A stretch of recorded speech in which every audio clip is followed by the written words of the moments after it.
The Dance of the Court by Orbiting Kettle.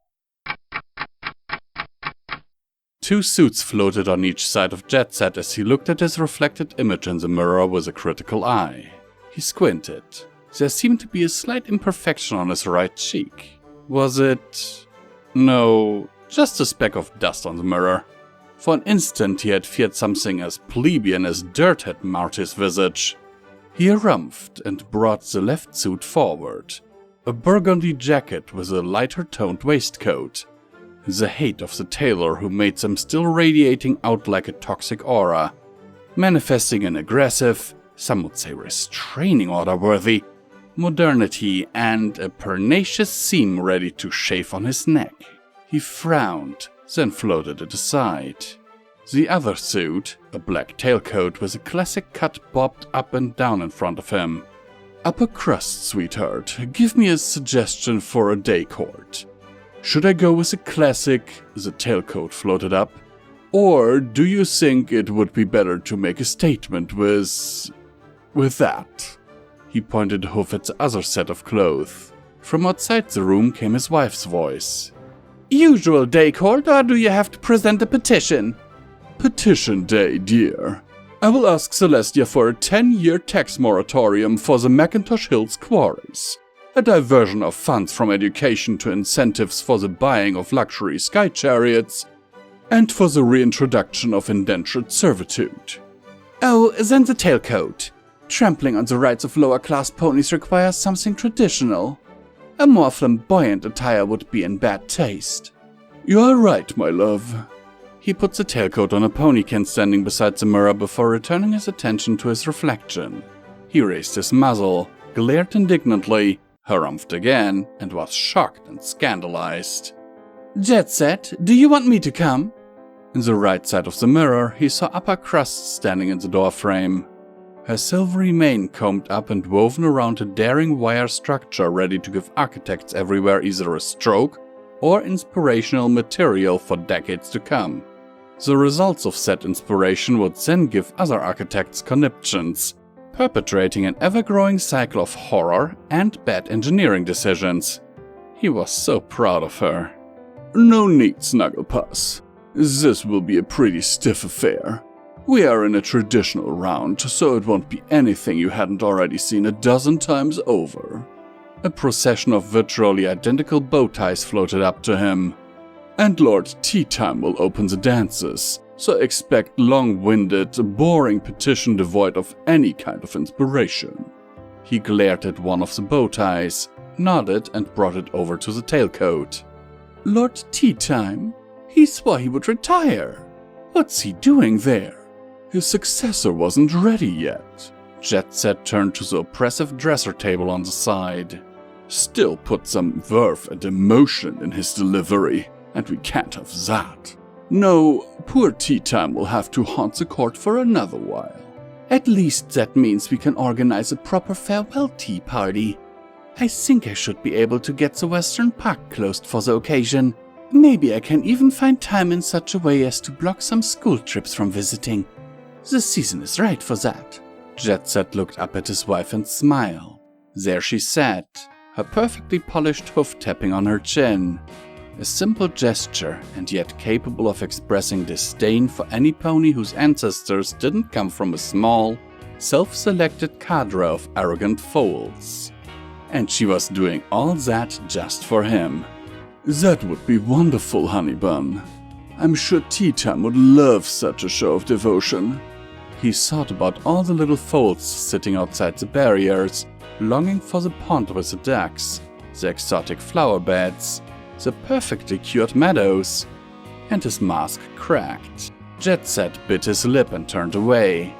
He took a deep breath, then another one, then felt a hoof on his shoulder. You don't have to go, you know.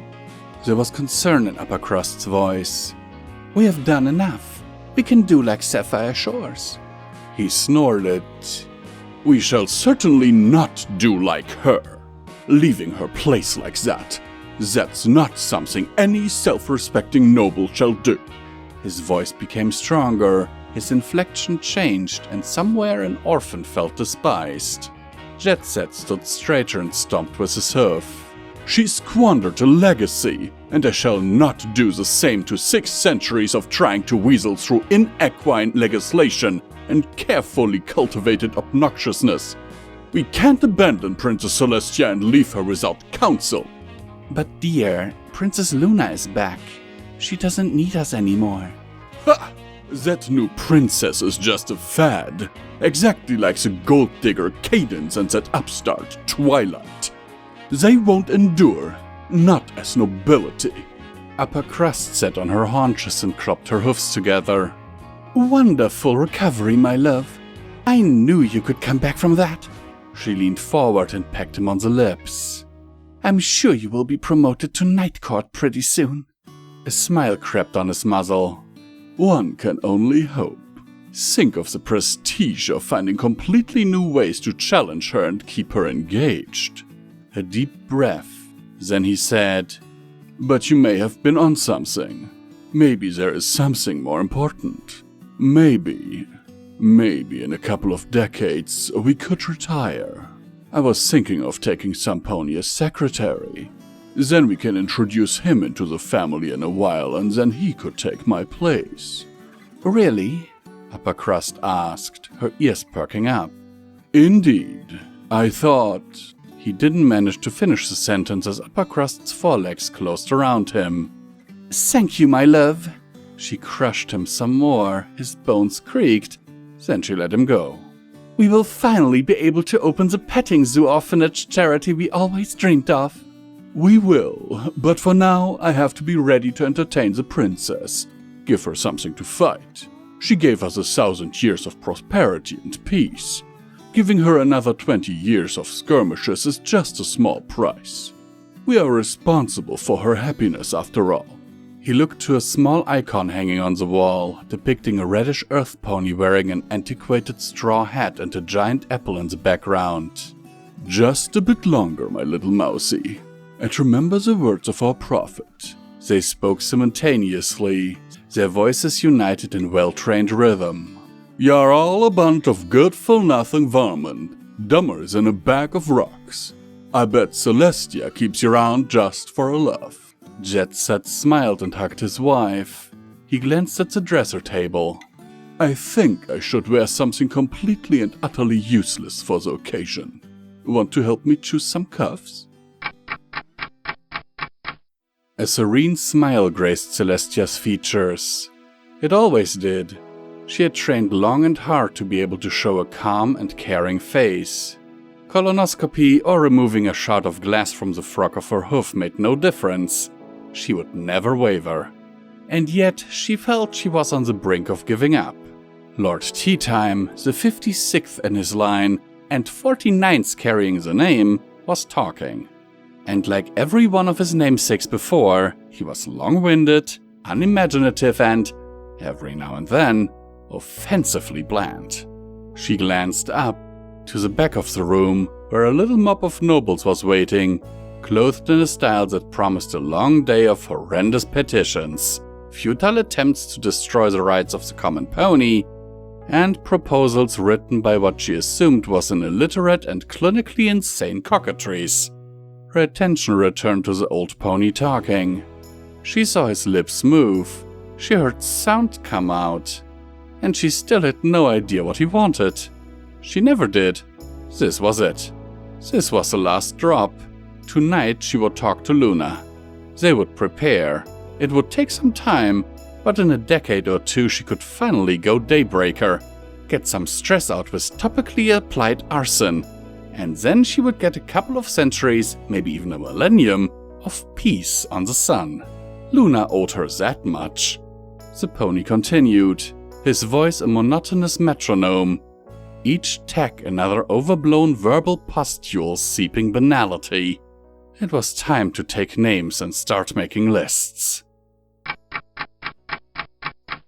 Author's note. I actually have nothing against cuffs.